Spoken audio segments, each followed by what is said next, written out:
પાટણમાં પશુપાલકોનું સંમેલન યોજાયું. દૂધસાગર ડેરીના ચેરમેન અશોક ચૌધરી સામે ભારે રોષ જોવા મળ્યો. પાટણ શહેર ખાડિયા મેદાન ખાતે પશુપાલકોનું મોટું સંમેલન યોજાયું હતું. આ સંમેલનમાં મોટી સંખ્યામાં પશુપાલકો તથા પશુપાલકોના આગેવાન ઉપસ્થિત રહ્યા હતા. દૂધસાગર ડેરીના ચેરમેન અશોક ચૌધરી સામે ભારે રોષ જોવા મળ્યો. મહેસાણાના ચેરમેન અશોક ચૌધરીએ કરોડો રૂપિયાનું દેવું કરીને દૂધસાગર ડેરીના પશુપાલકોને બરબાદ કરી નાખ્યા છે.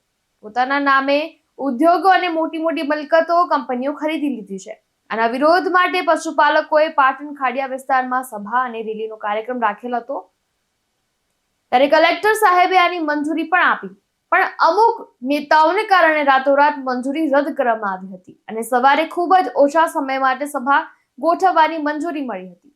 ત્યારે બગવાડા ચોક ખાતે દૂધસાગર ડેરીના ચેરમેન અશોક ચૌધરી વિરુદ્ધ સૂત્રોચ્ચાર કરીને દૂધ ઢોળીને વિરોધ વ્યક્ત કરવાનો પ્રયાસ પાટણ પોલીસે નિષ્ફળ બનાવીને પશુપાલકોની અટકાયત કરી હતી.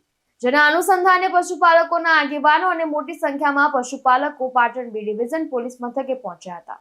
આશિષ શાહ સાથે ચક્રવાત ન્યૂઝ, પાટણ.